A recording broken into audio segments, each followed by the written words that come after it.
अधिक मास विशेष ऑफर्स फक्त कैलास अडगावकर ज्वेलर्समध्ये. 15 मे ते 15 जून दरम्यान चांदीच्या मजुरीवर 50% सूट आणि सोन्याच्या मजुरीवर 30% सूट. आजच भेट द्या कैलास अडगावकर ज्वेलर्स, दत्त मंदिर बस स्टॉप, नाशिक रोड. आगामी सिंहस्थ कुंभमेळ्याच्या पार्श्वभूमीवर नाशिक महापालिकेकडून अतिक्रमण हटाव मोहीम वेगाने राबवली जाते आहे. शहरातील सारडा सर्कल परिसरात मोठ्या प्रमाणावर अतिक्रमण काढण्यास सुरुवात करण्यात आली आहे. शेकडो वर्षांपासून अस्तित्वात असलेल्या काही बांधकामांवर कारवाई करण्यात येत असल्याचे परिसरात तणावपूर्ण वातावरण निर्माण झालं.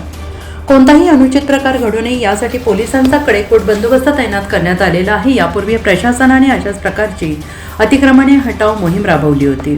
पालिका हद्दीतील सर्वे क्रमांक 38 या ठिकाणचे आपण 30 ते 40 जे दुकानं होते ते निष्कासित केलेले आहे आणि एक हॉटेल होतं अनधिकृत, ते पण निष्कासित केलेलं आहे.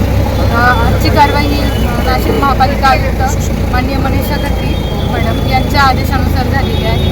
तसेच बाजूचा जो सर्वे क्रमांक 532 आहे त्या ठिकाणची देखील 20 ते 25 जे दुकानं आहेत त्याचं निष्कासन करण्यात आलेलं आहे. किती दिवस चालणार आहे कारवाईचं नियोजन आज आणि उद्या असं 2 दिवसांचा. अतिक्रमणाचे आदेश हा रहिवासी स्वरूपाचं कोणत्याही स्वरूपाचा अतिक्रमण काढू नये हा आहे आणि आपली जी कारवाई आहे ती व्यावसायिक स्वरूपाची, तसेच मनपाच्या जागेवर असणारे व्यावसायिक स्वरूपाचे अतिक्रमण, रस्त्यावरील व्यावसायिक स्वरूपाचे अतिक्रमण आणि अनधिकृत व्यावसायिक स्वरूपाचे बांधकाम याबाबतीत.